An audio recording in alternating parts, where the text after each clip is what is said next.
Special Envoy Steve Witkoff said Iran must completely halt its uranium enrichment as part of any nuclear deal with the US. And this is after he suggested that Iran could perhaps continue to enrich its uranium, but at a low level. There's been a backtrack from that statement. We'll bring you all the details on that. Let's start with the headlines. This is World DNA.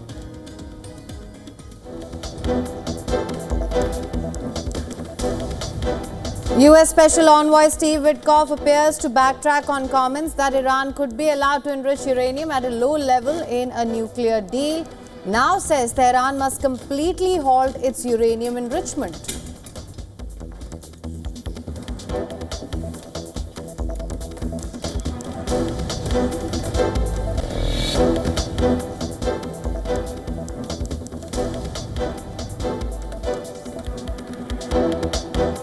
At least 4 students were injured in a shooting at a high school in Dallas.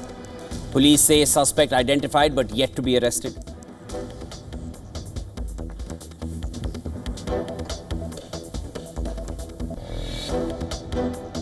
Fewer than 100 days, this new administration has done so much damage and so much destruction.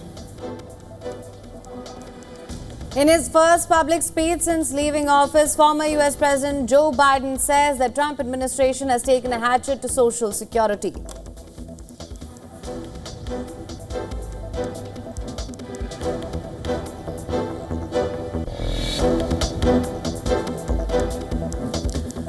World Health Organization says countries have agreed on the text of a landmark accord on how to tackle future pandemics. Draft agreement to be considered at the World Health Assembly in May.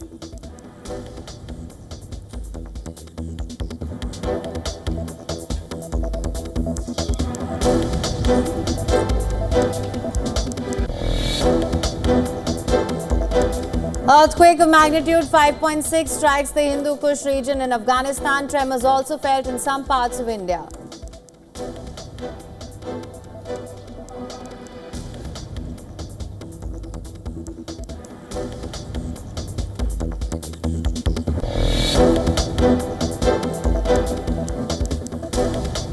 The Supreme Court of India is to hear petitions challenging the constitutional validity of the new Waqf law today.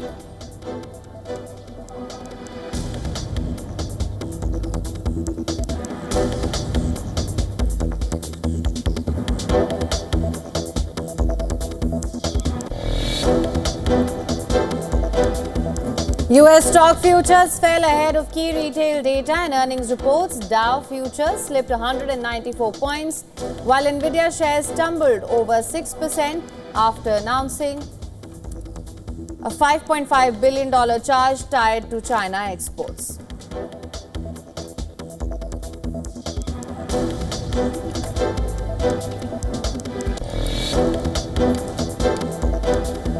Punjab Kings defend 111 runs against the Kolkata Knight Riders to seal a sensational win in the IPL.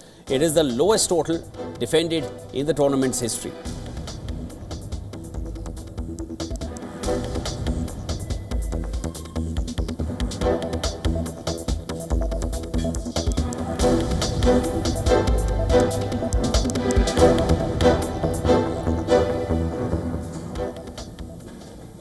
Now, as the war rages on in Gaza, Hamas claimed that it has lost control with the group holding Israeli-American hostage Aiden Alexander.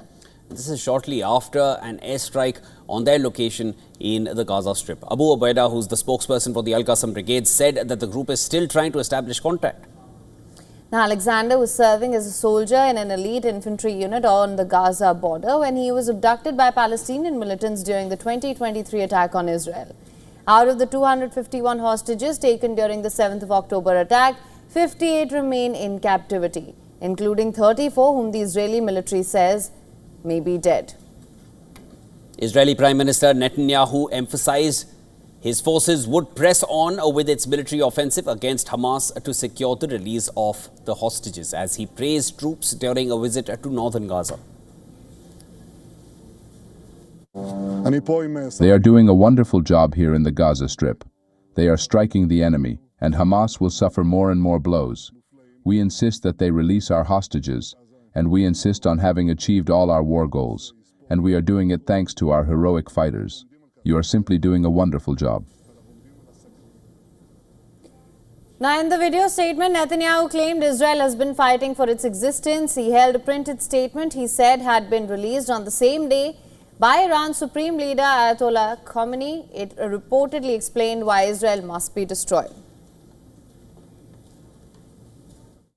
I want to tell you what we are fighting for and why we are fighting.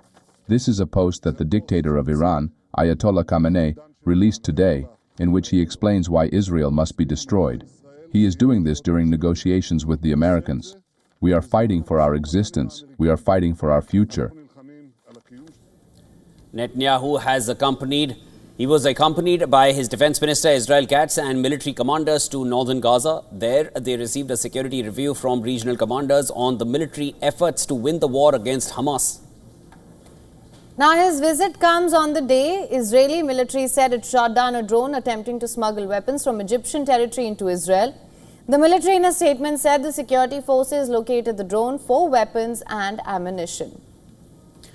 Tensions simmer as hopes for a truce fade. Just a few hours earlier, Hamas rejected Israel's ceasefire proposal, which it received via mediators. Israel had reportedly proposed for a 45-day ceasefire with Hamas in exchange for the release of 10 living hostages. A senior Palestinian official familiar with the talks said that the plan gave no commitment to end the war or for an Israeli troop pullout, which were key Hamas demands, in exchange for releasing half of the living hostages, which Hamas still holds. For more on this, our correspondent Susan Tehrani has sent us this report from New York. Listen to this. Hamas claims that it has lost contact with the group holding Israeli-American hostage Idon Alexander following an Israeli airstrike in southern Gaza. Alexander, a 21-year-old IDF soldier from New Jersey, was captured during Hamas's October 7, 2023 attack and was reportedly slated for release in an upcoming hostage deal. Prior to this development, U.S. President Donald Trump and U.S. Special Envoy Steve Witkoff had emphasized that securing Alexander's release was a top priority. Witkoff had been actively involved in negotiations proposing a bridge deal to facilitate Alexander's release. However, Hamas rejected the proposal, citing impractical demands. I reached out to the Israeli mission at the United Nations here in New York for comments. They said they had no comments at this time. Susan Tehrani reporting from New York for WION World is One. And Trump's special envoy Steve Witkoff has said that Iran must completely halt its uranium enrichment as part of any nuclear deal with the US. This after suggesting that it could continue doing so at a low level. In a post on X, the office of the US Special Envoy said a deal with Iran will only be completed if it's a Trump deal. Any final arrangement must set a framework for peace, stability and prosperity in West Asia.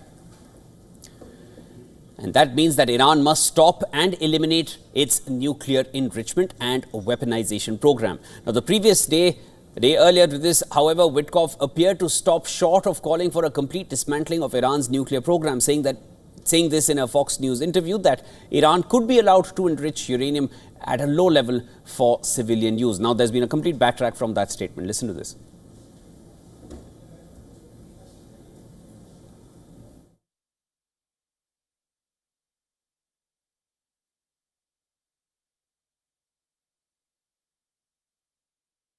Our goal remains clear. In the words of Ambassador Witkoff, quote, a deal with Iran will only be completed if it is a Trump deal. Any final arrangement must set a framework for peace, stability, and prosperity in the Middle East, meaning that Iran must stop and eliminate its nuclear enrichment and weaponization program. It is imperative for the world that we create a tough, yet fair deal that will endure, and that is what President Trump has asked me to do. Now, the State Department confirmed that the second round of Iran-US nuclear talks will happen next weekend, but did not clarify its location amid claims that the negotiations will take place in Rome. However, Iran early on Tuesday insisted that they'd again be held in Oman. White House said that President Trump spoke with the Sultan of Oman, thanking him for hosting these talks. The White House press secretary Karen Levitt told reporters that Trump wants to use negotiations to ensure Iran does not obtain a nuclear weapon. Of course, the maximum pressure campaign on Iran continues, but as you know, the president has made it clear he wants to see dialogue and discussion with Iran while making his directive about Iran never being able to obtain a nuclear weapon quite clear. And the president spoke to the Sultan of Oman today, who helped facilitate these talks. I have a readout for all of you. He held a call with the Sultan of Oman today, and he thanked him for hosting the first direct meeting between the United States and Iran and emphasized the need for Iran to end its nuclear program through negotiations. On the other hand, Iran's Supreme Leader Ayatollah Ali Khamenei has said that he is neither overly optimistic nor pessimistic about nuclear talks with the United States, as he does not trust Americans. We're neither overly optimistic nor overly pessimistic about the outcome of the talks. Of course, we are very pessimistic about the other side. We know who we're dealing with. We don't trust them, but we are optimistic about our own capabilities. This as the head of the UN nuclear watchdog, Rafael Grossi, is due to visit Tehran today for discussions with senior Iranian officials. He is set to meet Iranian Foreign Minister Abbas Araghchi and head of the Atomic Energy Organization of Iran, Mohammad Islami. According to the latest International Atomic Energy Agency report, Iran had an estimated 274.8 kilograms of uranium enriched to 60%, which is very near to the weapons grade required of 90%. Donald Trump has threatened to strike Iran's nuclear facilities if no deal is reached.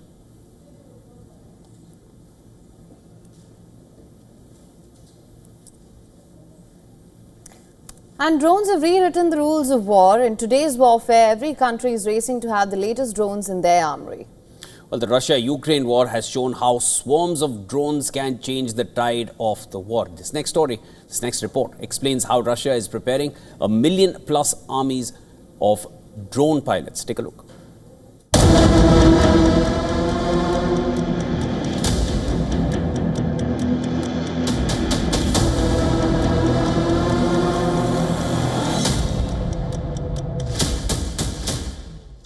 Forget boots on the ground.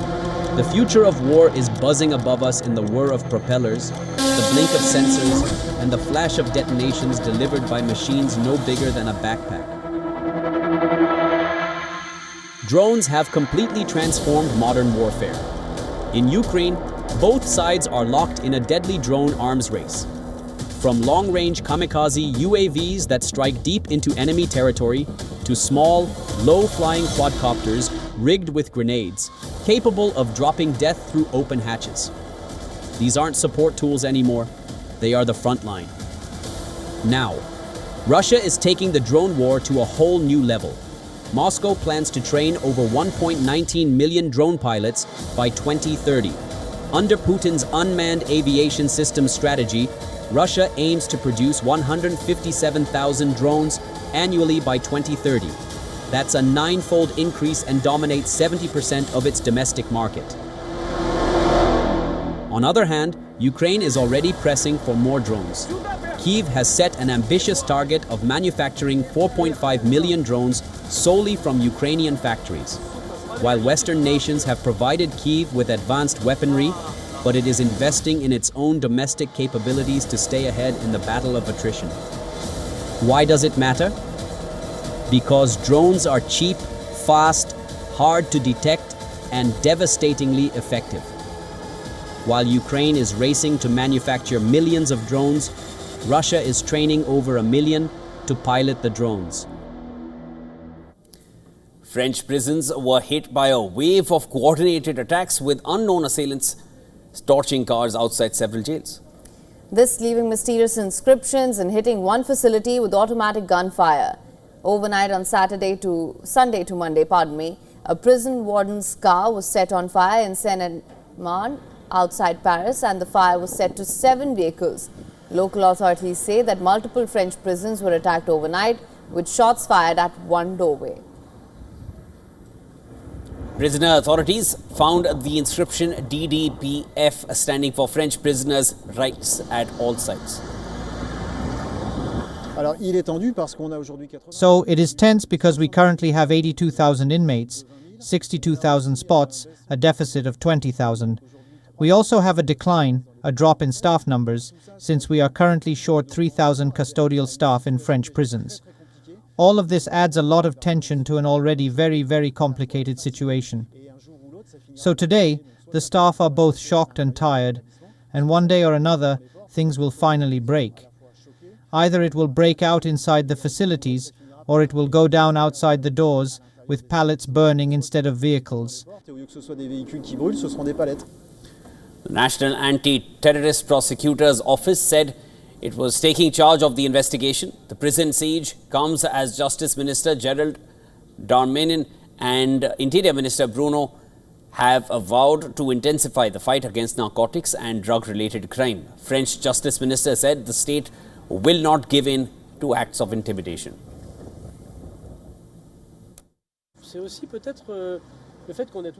There has apparently been acts of intimidation against prison workers and so against the Republic, and we will not give in to this.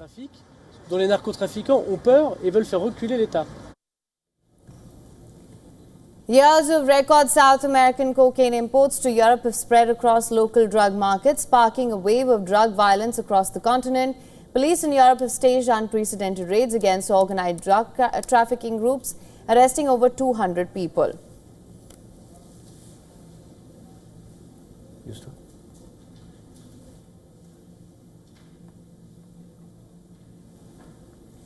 And Donald Trump has suggested jailing U.S. citizens in El Salvador. Trump has proposed that homegrown criminals should be deported, an idea that experts say is clearly illegal. Trump proposed the idea in the Oval Office during a visit with El Salvador's President Nayib Bukele, who was visiting the White House while he had a meeting with President Trump at the Oval Office. Now, Bukele has been accepting people deported from the U.S. and imprisoning them in El Salvador. U.S. Attorney General Pam Bondi has declined to say whether Trump's suggestion is even legal. Asked on Fox News if the idea was legal, Bondi dodged the question and said these are Americans who he is saying have committed the most heinous crimes. White House Press Secretary Caroline Leavitt said that Trump is looking into the legal question. Well, it's another question that the president has raised. It's a legal question that the president is looking into.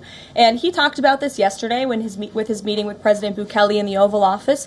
He would only consider this, if legal, for Americans who are the most violent, egregious, repeat offenders of crime, who nobody in this room wants living in their communities.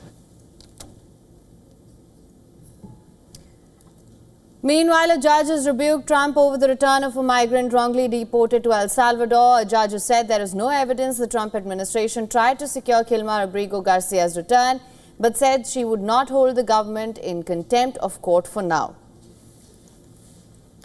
At a hearing, U.S. District Judge Paula Sinis said the administration had not given her any information of value about what it had done. She said she would require the Trump administration to produce documents and have officials sit for depositions by the 23rd of April. Now, before the hearing, dozens of protesters outside the courthouse chanted, "Bring Kilmar home," as they listened to his wife urge the U.S. and El Salvador to return him. That I find myself pleading with the Trump administration and the Bukele administration to stop playing political games with the life of Kilmar. Our family is torn apart during this scary time, and our children miss their dad so much. The Trump administration previously admitted that Abrigo Garcia was deported to El Salvador due to an administrative error. The president was ordered to facilitate his return, an order upheld by the Supreme Court, but his government has not yet asked El Salvador to return him. U.S. Border Czar Tom Homan has now said that the administration will obey court orders. The case has brought Trump's showdown with the judicial system into the spotlight. It has sparked concerns that Trump's administration is willing to disregard the judiciary.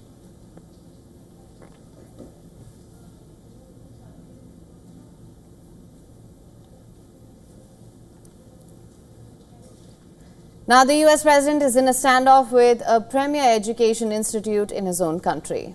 And 2024 was the year when the pro-Palestine campus protests took off, and of course it was a critical factor behind this tiff which is going on as of now. Donald Trump has threatened to levy taxes on Harvard University a day after freezing over $2.2 billion worth of funding. Now, intensifying his attack on the university, Trump posted on social media platform Truth Social, calling for removing Harvard's tax-exempt status and taxing it as a political entity. Trump's statement comes just hours after Barack Obama lauded the university for not ceding to the demands of the White House. The former US president also slammed the current administration, calling its decision an attempt to stifle academic freedom.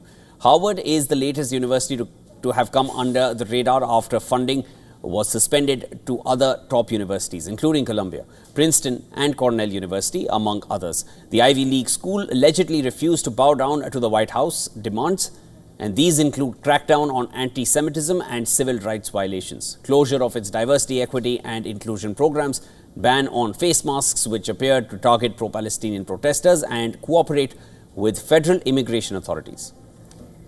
However, the university president in a public statement refused to cave in. The statement said, and I quote him, "We will not surrender its independence or relinquish its constitutional rights.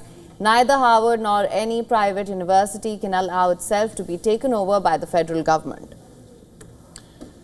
The fight between the Harvard University and Trump is not new. Trump has repeatedly targeted Ivy League colleges for not doing enough to protect Jewish students from anti-Semitism activities, without any clarity on what exactly qualified as anti-Semitic activities.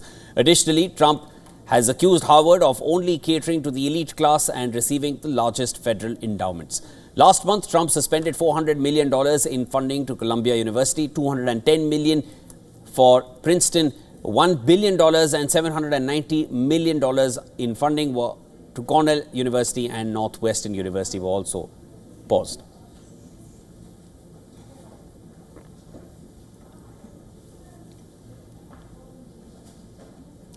And Meta CEO Mark Zuckerberg has told a US federal court that Facebook decided to buy Instagram because the app had a better camera.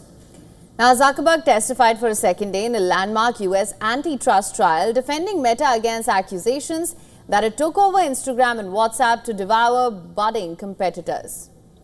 Now, the Federal Trade Commission has pointed to emails in which Zuckerberg proposed acquiring photo-sharing app Instagram as a way to neutralize a potential Facebook competitor. He had also expressed worry that encrypted messaging service WhatsApp could grow into a social network. Zuckerberg sidestepped commenting on the role of competitive pressure, instead playing up the ability of Facebook to improve features, user numbers and revenue. Zuckerberg testified that Facebook was able to add way more value to Instagram than expected. A win for FTC in the case could see Meta forced to divest of Instagram and WhatsApp, which have grown into global powerhouses since their buyout. Central to the case is Facebook's $2012 billion purchase of Instagram, then a small but promising photo-sharing app that now boasts 2 billion active users. The FTC claims that Meta holds a monopoly on platforms used to share content with friends and family. The case was originally filed in December 2020 during the first Trump administration.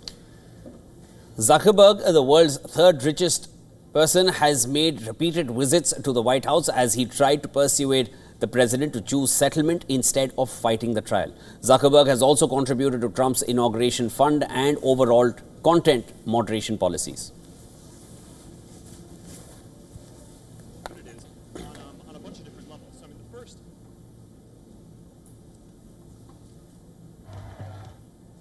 Now, 5.2 magnitude earthquake shook Southern California, sending boulders tumbling onto rural roadways. This outside San Diego. And items were rattling off shelves, as can be seen in visuals. But during the quake, something unique was spotted. This next story takes a closer look at elephants at the San Diego Zoo Safari Park who were scrambling to encircle their young as the quake started. Take a look.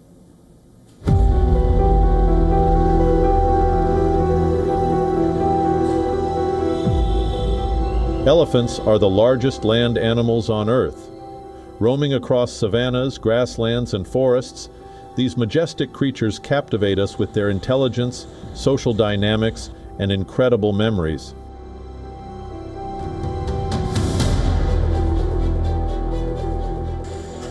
Studies even show that Asian elephants mourn their dead. But what happens when the ground beneath their feet trembles? At the San Diego Zoo Safari Park, these gentle giants have shown their extraordinary instincts.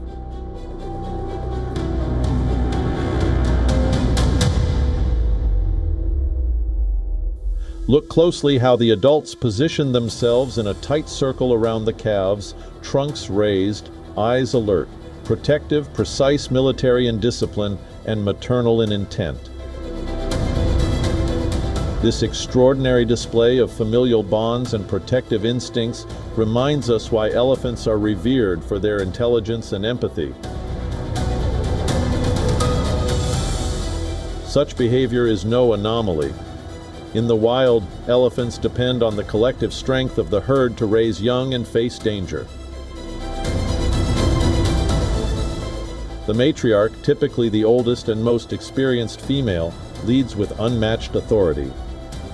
Under her watch, the herd navigates the world, and during times of crisis, she ensures the calves, the future of the group, are protected at all costs. Today, roughly 400,000 African elephants and 40,000 Asian elephants remain in the wild. But they're vanishing fast due to poaching, habitat loss, and human conflict. Incidents like this remind us why their survival matters. These are not just animals. They are caretakers, strategists, survivors. And with that, it's time now for a short break. Don't go anywhere. This is World DNA. Lots more on the other side when we come back. The Supreme Court of India is all set to hear a number of petitions challenging the constitutional validity of the new Waqf law. We'll bring you all the details.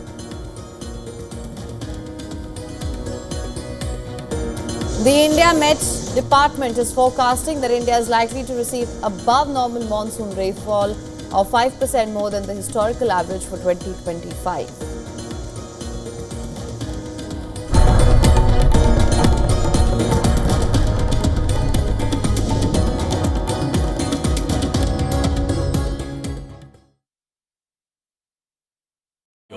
India's Global Voice, the channel that brings you the biggest stories from across the world through India's lens. Now available in more than 190 countries worldwide. Because we believe that the world is one. Watch us in Africa, Europe, USA and Canada, South America, Asia Pacific, Middle East and North African regions. Also available on these digital platforms across the world. WION. World is one. From the bustling trading floors of Wall Street to the vibrant exchanges of Asian stock markets, WION breaks it down for you to make sense of what's happening. As we reveal the key factors behind events, strategic battles, and the game-changing business decisions that shape the world.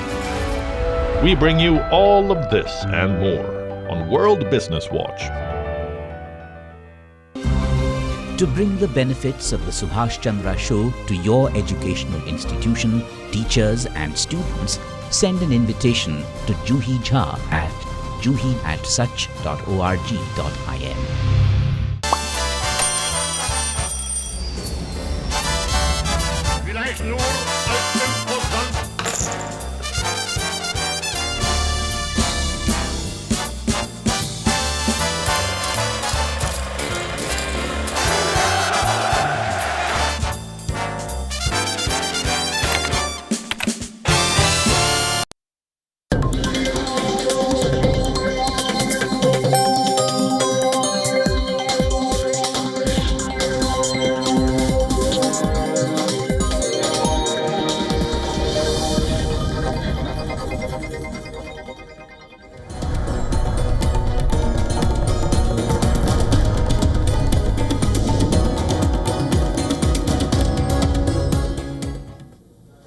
Welcome back, viewers. You're watching World DNA with Haim and I'm Shivan. Lots more to discuss. Let's start with the headlines.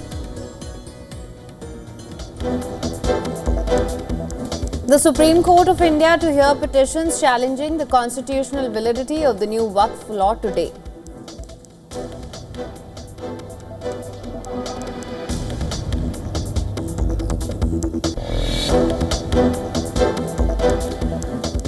Police conduct raids against organized crime groups across Europe. More than 200 people arrested in 5 European countries, including Turkey.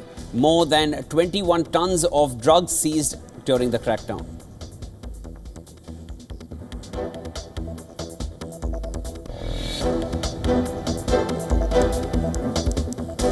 US Special Envoy Steve Witkoff appears to backtrack on comments that Iran could be allowed to enrich uranium at a low level in a new nuclear deal. Now says Tehran must completely halt its uranium enrichment.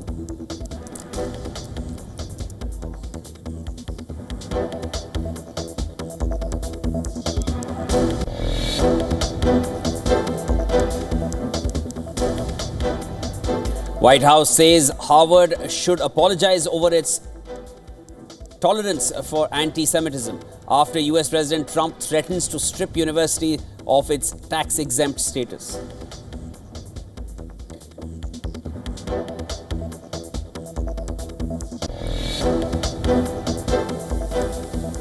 At least 4 students were injured in a shooting at a high school in Dallas. Police say suspect identified but yet to be arrested.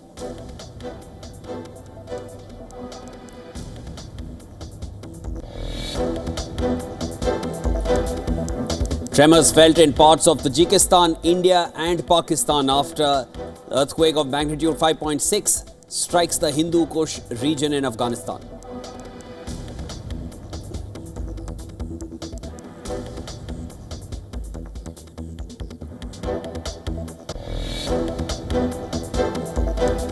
Asia Pacific markets opened low as the Wall Street losses and ongoing tariff concerns kept investor sentiment cautious. Japan traded flat while South Korea and Australia saw modest declines.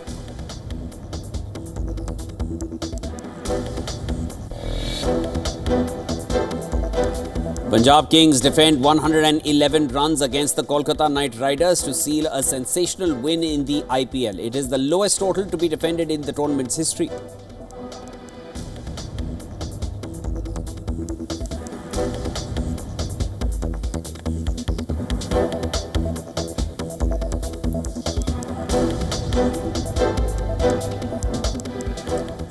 India is likely to see above normal monsoon rainfall this year.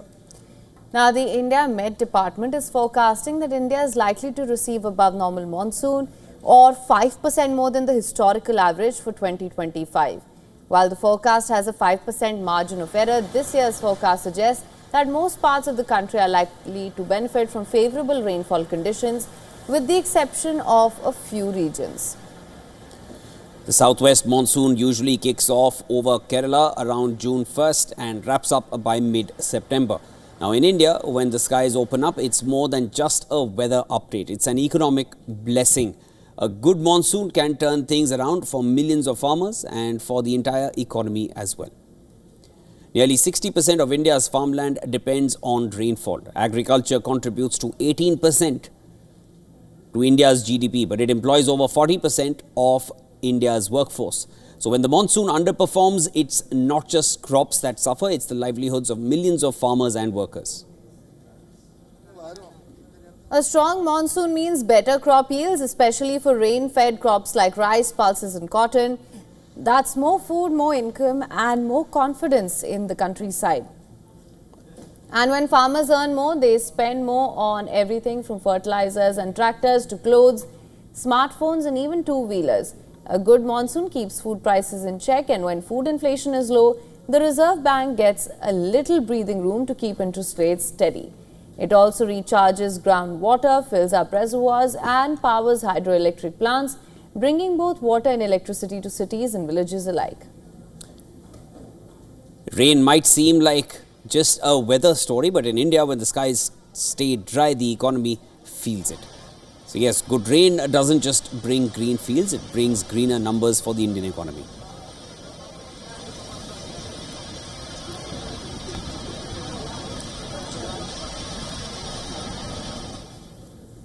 Now, the Supreme Court of India will hear a number of petitions challenging the constitutional validity of the new Waqf law. The centre recently notified the Waqf Amendment Act 2025, which got the assent of President Draupadi Murmu, on the 5th of April. Now, the bill was passed earlier in the month following marathon debates in both houses of parliament. A 3-judge bench comprising Chief Justice Sanjeev Khanna and Justices Sanjay Kumar and K.V. Vishwanathan have listed 10 petitions on the issue, including one of AIMIM MP Asaduddin Owaisi, Congress MPs Imran Pratapgadi and Mohammad Javed, and Islamic bodies and other religious institutions like AIMPLB and Jamiat Ulema-e-Hind. There are other key petitioners here. Several fresh petitioners filed in the top court subsequently, including ones by Trinamool Congress MP Mahua Mitra and Samajwadi Party MP Ziaur Rahman are yet to be listed. Now, some petitioners have demanded that the law be cancelled. Others want the court to stop its implementation on the grounds that it violates several fundamental rights, including the right to equality and the right to pursue religious practices. Common provision challenged in all petitions is the omission of Waqf by a user. Also, the inclusion of non-Muslim members in the Central Waqf Council and State Waqf Board. The central government has maintained that the bill is about property and its management, not religion. On the 8th of April, the government filed a caveat and sought hearing before any order was passed in the matter. Meanwhile, 6 BJP-ruled states, including Madhya Pradesh and Assam, have approached the Supreme Court to support the constitutionality of the law.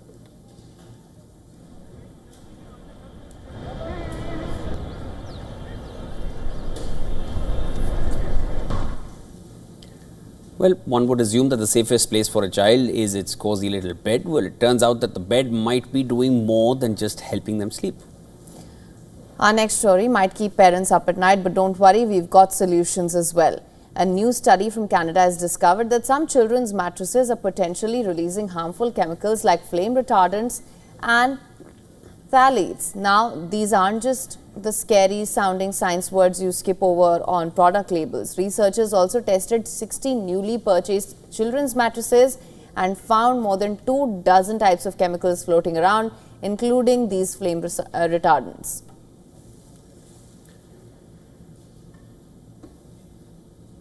And guess where the highest levels were? Right under the bed. According to the study, these harmful chemicals disrupt hormones, cause neurological problems as well. Now let's speak about phthalates first, which is found in hundreds of consumer products, can cause childhood obesity, asthma, cardiovascular issues, premature deaths and even cancer.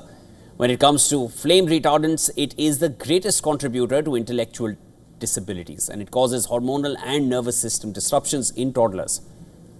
Experts say parents must use mattresses made with organic cotton or wool, materials that are naturally fire resistant. Certifications like Global Organic Textile Standard or Green Guard Gold can also help a child sleep a little easier, because bedtime should be about lullabies and not about lungs full of toxins.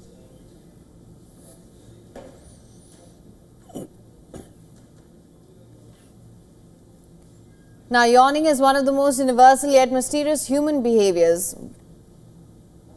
Well, and in one long meeting, one heavy lunch, it could be anything, and a yawn comes right out. But suddenly, all eyes are on you when you're yawning, of course. Maybe a frown from the boss on average.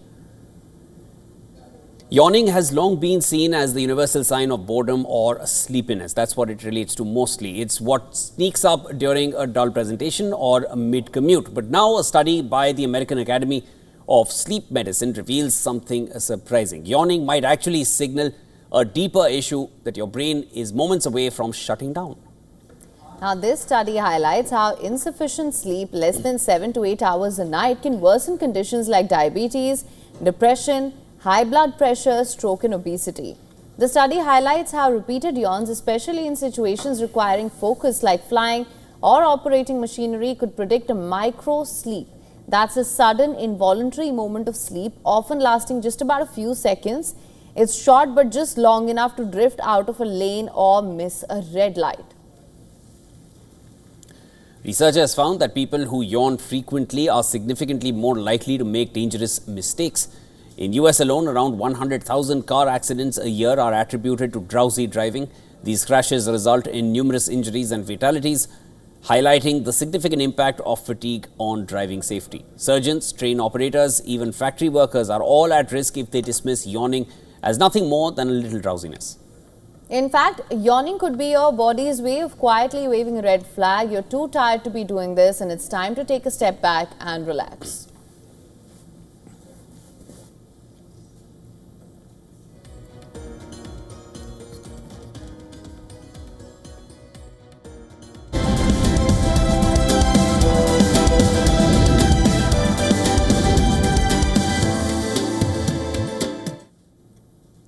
Now, gold prices continue their dazzling rally as markets remain clouded by US President Donald Trump's escalating tariff agenda.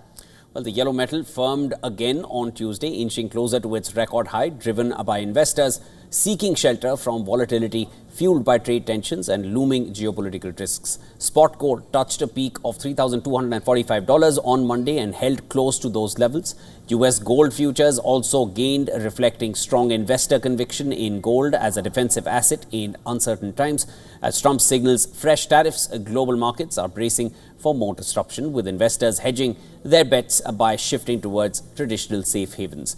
Major brokerages have taken note of the ongoing rally. UBS maintains a bullish outlook on gold, citing persistent macro uncertainty and central banks' cautious stance as key drivers.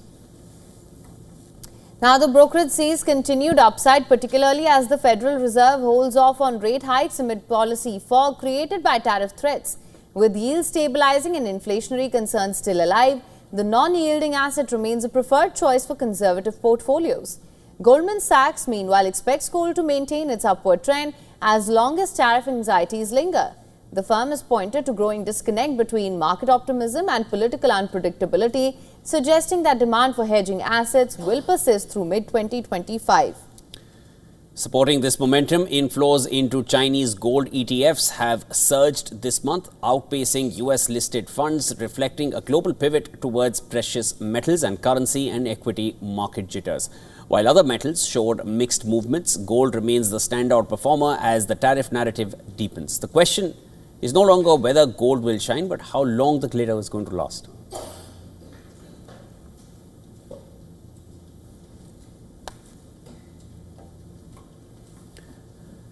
Well, as heat waves and risks of wildfires risk travel plans this summer, Europeans are ditching sunbeds in Greece and Italy for sweaters in Sweden and Finland. What's driving this change in travel trends? Take a look at our next report to find out more about this. The great escape from Europe's summer sizzle is on, and this time it's to cooler climes. As temperatures soar and southern Europe sweats under the weight of overcrowding, soaring costs, and wildfire risks, a new wave of travelers is heading north. From Iceland's glaciers to Estonia's forests, the Nordics and Baltics are seeing a spike in tourists who are swapping sunbeds for sweaters. Dubbed coolcations, these trips are gaining traction among seasoned baby boomers and wide-eyed first-timers alike. For many, it's no longer about basking in the Mediterranean sun. It's about escaping it. With southern hotspots like Italy and Greece becoming too hot to handle, bookings are shifting toward the shoulder seasons, leaving July and August wide open for destinations that offer crisp air and calm vibes. Northern Europe's scenic spots, once seen as fringe players, are now front and center. Countries like Sweden, Finland, and Norway are quietly cashing in on the climate shift, with travelers seeking refuge in nature, not nightlife. The economic upside? A welcome breeze for off-beat destinations that have long played second fiddle to sun-drenched coasts. As the mercury rises, tourism dollars are heading north and staying longer. The verdict is in. The sun may shine bright, but the future of travel is decidedly cooler. Bureau Report, WION, World is One.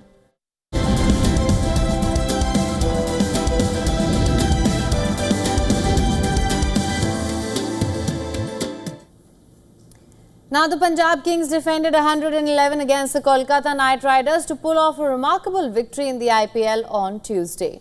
It is the lowest total to be defended in the history of the tournament. Hosts Punjab won the toss and opted to bat first in Mulanpur. Opener Prabh Simran Singh and Priyan